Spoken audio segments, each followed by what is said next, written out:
Welcome to Series 2 of the Waterford Sportsability Podcast, brought to you with the support of Healthy Ireland. My name is Pauline Casey, Sports Inclusion Disability Officer at Waterford Sports Partnership, and I will be joining you over the next 4 weeks as we talk to leisure facilities, national governing bodies and disability clubs and discuss all the opportunities that are available in Waterford for people with a disability. Welcome to Series 2, Episode 2, Waterford Disability Clubs, Heart and Soul of the Community. I'm delighted to be joined by Brendan from DC Dynamos, Trish from Little Vikings and Michael from Park Rangers. Thanks for joining us this morning, everyone. No bother. Thank you, Polly. I might just start with you, Brendan. Would you mind introducing yourself and the club that you're coming from and just a small little background into the club? We were set up 4 years ago for children and their siblings, but children with dyspraxia. Originally we looked at just children, but we now have a young teens and young adults club. I'm the chairperson. I have a son of 18 who has dyspraxia, and he's more involved in helping us out these days and actually being a member of the club. We got set up with yourselves, Waterford Sports Partnership, and we've been growing from strength to strength. Our average numbers are 30 odd children on a Monday night, 15 to 16 teenagers, and then we have a support network for parents where we do workshops and talks. Brilliant, thanks for that, Brendan. Trish, would you just give us a small background into the club you're coming from and a little bit about them? So my name is Trish Hearn and I'm from the Little Vikings Young Athlete Group with the Special Olympics, and we cater for 4 to 12 year olds because you can't get into the Olympics or Special Olympics till you're 8, so we kind of have that little gap area that we fill in and get them on that gateway, in the gateway. So we only set up in May actually, so we're very new, and we set up in the pandemic, like in the lockdown period, so this is all we know. You know what I mean? So for us, I don't know if that's a good thing or a bad thing that we know the worst kind of scenario as possible, because it's really benefited us as well to be prepared. Absolutely, and I think that's something we might touch on, the fact that you're probably one of the few clubs who was established during the pandemic, and how successful the club has become, and how successful and quickly it has grown. So we might touch back in on that in a couple of minutes with you, Trish, as well. And Michael, would you mind giving us an introduction? My name is Michael Cox and I represent Park Rangers AFC. We established Soccer for All in 2014. We cater for children with intellectual, physical and sensory requirements, aged between 6 and 18. And we have a big panel of coaches operating out of Faithleg, and while new members are welcome, we're particularly looking for new coaches at the moment. Get the plug in there. Get that in early on. Absolutely. Don't edit that out now, lad. No. Plus one from me. I think that's a +1 from around the table, really. So Trish, I want to come back to you and just kind of hone in on the fact that you're a new club. You were set up in the middle of a pandemic. Tell us what that was like or how it came about. Yeah, like I said, it set up in May, so it was kind of at the height of everything. But it worked out in our benefit because it gave people time to actually get trained, of an evening what we're going to be doing anyway. You were sitting at home, so we were all dedicated to it. We were able to take the time to do it. And also, we meant that we were training outside in some of the best weather, which was excellent too, so it meant we could increase our numbers as well. We wouldn't have been able to do that if we were inside. I just think it was kind of like a baptism of fire, but it worked for us in our benefit, and we got a lot of coaches then, I think, because people were happy to be outside and doing something in the nice longer days and things, and working with the kids obviously as well. So it nearly became like a social outlet for a lot of the coaches that were there as well. I know for myself it did. Absolutely. And tell me just in relation then to numbers, because I've heard lots of positive things back through the sports partnership in terms of the activities, the coaches, but just tell us about the numbers that you have there. So we have kind of a one-on-one situation a lot of the time, because a lot of the kids are, especially for the younger ones, not so much for the older ones on the second night. But I think that's good too, because you get to work with a child by yourself, and you get to know them and you get to work alongside them. And it's actually great that way, because often as a coach you're just standing there, watching maybe 10, 15 kids. So this is really nice to get the personal side of it. So we have 2 sets of 7 children every night, and matching coaches 7 each as well. So we've 14, and then we have a waiting list as well, because it's been so popular, so that's something we need to look at in the future. And that's fantastic to think that there's a waiting list there, and I suppose it's really identifying the demand and the need, and particularly in Waterford, but I know people are travelling from beyond Waterford City as well, and there's a piece of work going on in the background to maybe expand the club and have subsections, which is fantastic. So well done to you and all the crew on that. I think it's a real positive story to come out of COVID, and something that mightn't have happened if COVID didn't exist. So we'll thank them for that one. Brendan, I'm going to come to you in terms of your club. So you're catering for, I suppose, a wide age range there. Would you give me a flavour of the types of activities that you're providing and what they might look like? Yeah, we started off initially with basically children and young teens. So what we have now, or pre-pandemic, was Monday nights multi-activity club. So you might have the FAI one night, you might have rugby the next night. So you're giving them a flavour of stuff that they probably wouldn't do in school or other clubs because they're intimidated by it, with having dyspraxia. So we would have under 12s, we would have on a Monday night, we'd have 32 to 35 under 12s. We do it in WAT Arena, which has been absolutely fabulous to us over the last 4 years. The other club that runs alongside is the young teens and adults. So the other thing that we do on the same night is they will do fitness camps. So they might do spin cycling and spinning classes or boot camps and stuff like that.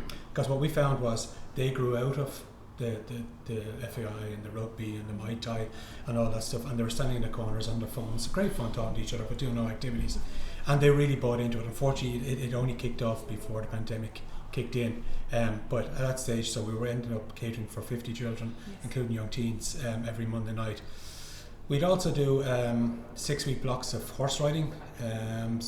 We do teaching them cycle, because a lot of kids with dyspraxia have spatial awareness and balance issues, so we'd do cycling classes, and at one stage we got where every member of the club could cycle, which was amazing. And then what happens is the young teens were then teaching them, which was brilliant because they had a sense of achievement. On Saturday morning is probably my favourite one, arts class with a load of kids under the age of 8. As you can imagine, I walk around with glitter in my beard for the entire week. I can't wash it out. The place like is a mess. There's paint everywhere, glue everywhere. Absolutely brilliant to love. And look, we've one motto in the club is that all we ever want to see is a child walking out smiling, and that's it, you know, and that's what we look for. And then we have the workshops we do with adults. You know, we run stuff like with WAT about what equipment's available for children in school and stuff like that. We work with sensory OTs and stuff, and we do workshops that we run at the Teachers Training College up there in Newtown. So a huge range on offer there, and a huge range of supports that people might know is available. But I think what's really interesting, and it's something that I know was a big negotiating point, I'll say, when we were trying to get things set up, was FAI, so playing soccer, rugby, GAA, ball sports. Yeah. Traditionally wouldn't be for people with dyspraxia. Yeah. And even the parents would always say to me, oh no, my child is not going to do that. Tell me how you overcame that. So it took a while. We were blessed. We have a big committee. There's 14 people on the committee, and then we'd have a load of support people who are trained as coaches, and we would have had another 10 or 12 of them. So you could have 20 people with you on a Monday night. You would get a lot of children initially at the start when they come down first, and they'd hide in a corner and they wouldn't engage.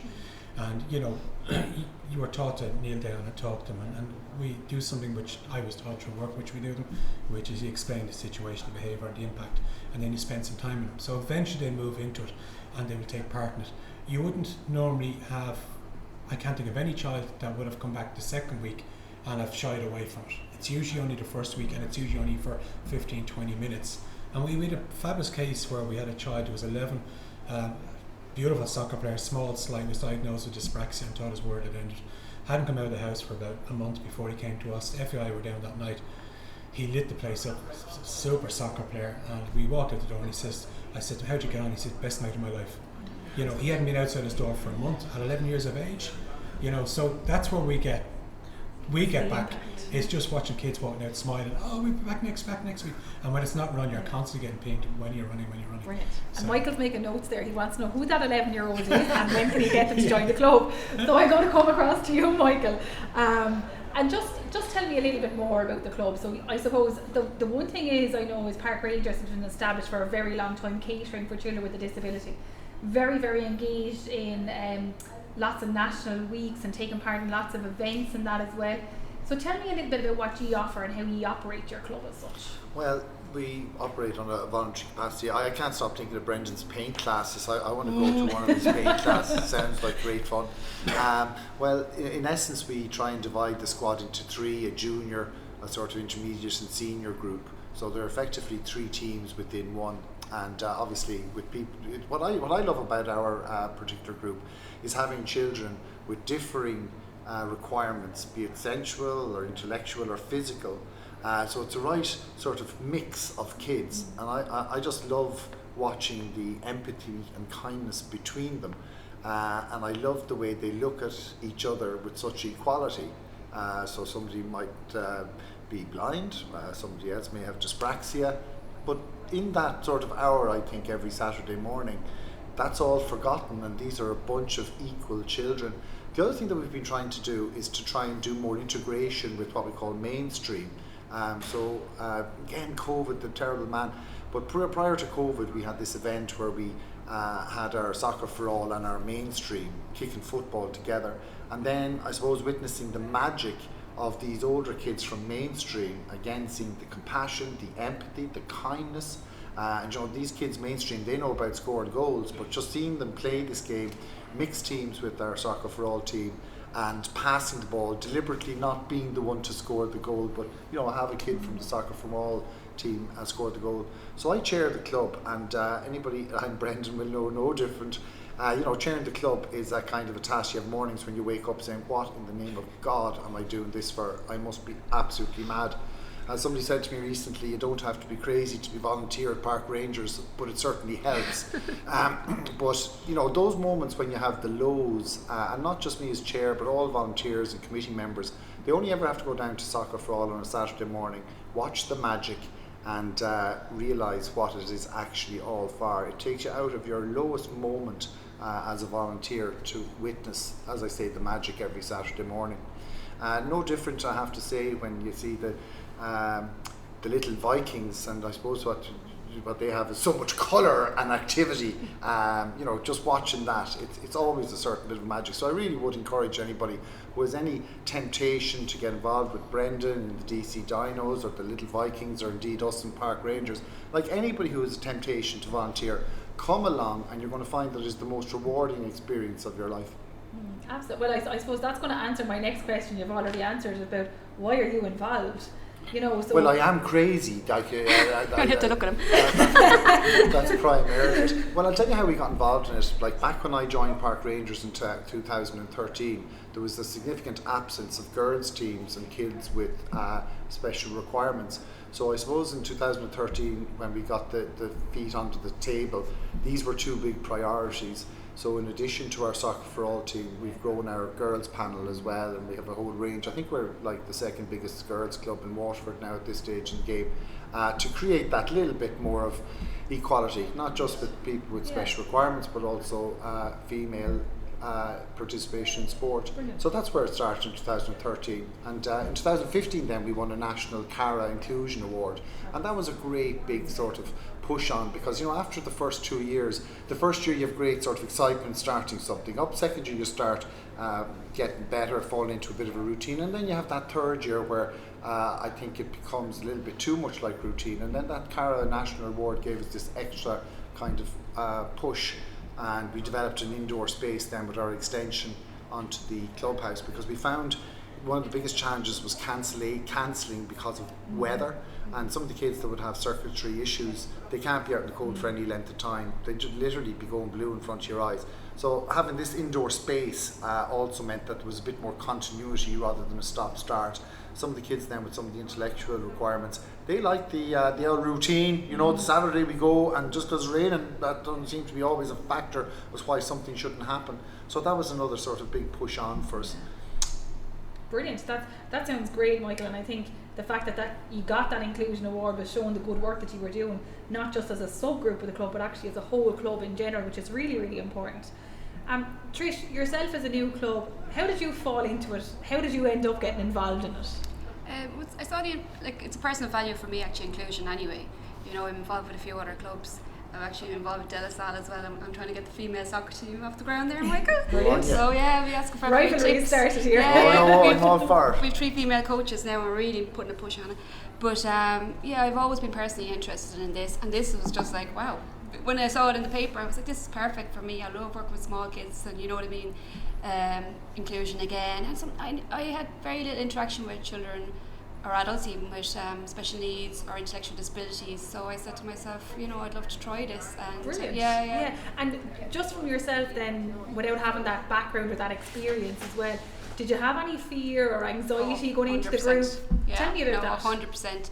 I was worried would I be good enough, because these kids, particularly, I knew they were going to be amazing, but would I be good enough as an adult, to give them that experience and to give them everything they deserve, really. And what did you learn since you started? Yeah, of course. If you're interested, you will be good enough, won't you? Just have the fun, have the crack. Don't take yourself seriously. Get down on the ground, do whatever it takes. Do all the stuff you can't do in work. Absolutely, and I think that's the thing, isn't it? It's to leave those fears and anxieties at the door, and very much learn as you're going as well. So that sounds really good, Trish. Well done, Brendan. Yourself, what do you get out of it? Like, why are you involved? You're saying you've been involved from the start, 4 years in. Why? I was voluntold. I didn't volunteer. No, I always knew when we were kicking off a new club, and I went to the initial meeting which you were at with Harry, and we booked a room for 40 people, 80 turned up. I don't know how we weren't shut down. I knew then I was going to get involved, because I needed to get involved, because from a personal point of view, you've got a son who's absolutely devastated, and he was diagnosed later than a lot of kids, and he just started secondary, so I knew I had to get something to get him out of the house. But it's grown much beyond that, and Michael touched on it as well, about it's the magic.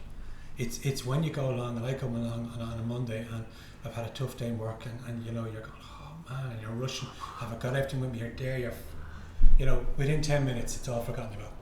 You've got kids running around screaming, the noise is deafening, but the smiles on their faces are unbelievable. And there is that anxiety, and like I did have imposter syndrome growing up. I coached with quite a big club in Dublin for years, and I was the schoolboy secretary, my dad was a treasurer. We had a big family influence on a very large club in Dublin for years. But you're dealing with children which have different needs, and that scared me, that terrified me. I had my own son, but the Dyspraxia Club, we don't differentiate, so we get kids on all spectrum, on them all. Plus we have their siblings, because we try not to, as Michael pointed out, it's all inclusive, and you don't want to identify with just being a club purely with disability sometimes, so.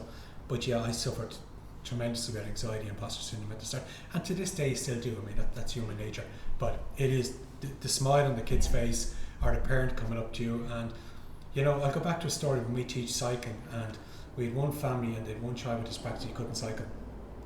They all had new bikes, but they couldn't go on the Greenway because he couldn't cycle. And then we were talking about going to France and holidays and all that stuff, and he was with us, and within 2 weeks, 2 1-hour sessions, he was flying in out of cones, stopping perfect, all that. And his mother just broke down crying in the middle of the hall, saying, we can now go on holidays and bring our bikes. We've never been able to do that.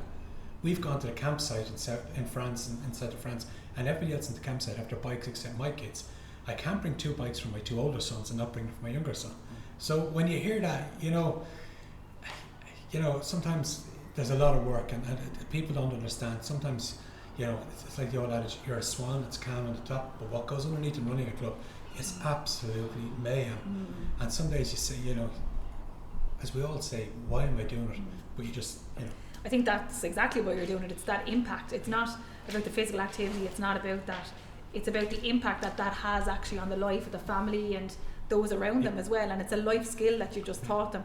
And I think probably as coaches, volunteers, whether it's chairperson, secretary role, whatever it is that you're doing, sometimes I feel that you're actually getting more out of being involved than actually the children are actually coming. Yeah. So there's more satisfaction there for us as adults to be involved with something like that.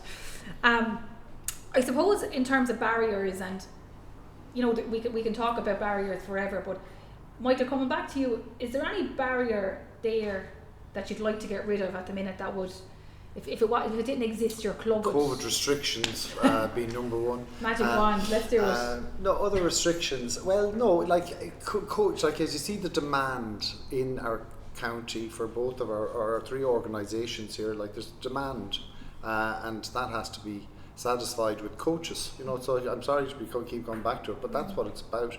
You take the Little Vikings, like they have a waiting list equivalent of what they have players. So they've double the demand. Now we wouldn't have that same level of demand, but definitely coaches is the big issue. Okay, so the lack of coaches and the lack of volunteers. And if I just say like the ratios as well, I'm not sure what Brendan's ratio is, but of course Little Vikings is 1-to-1, and we'd be on a kind of a 1 to whatever 3, 4, depending on groups. Absolutely. So the more coaches you can have, the more kids you can cater for. Okay, so that'd be one barrier. That would be a key barrier, I think. Yeah. Trish, what about yourself? Have you noticed any barriers in place, particularly because you've set up in COVID times? Is there anything there, if you had a magic wand, you just get rid of?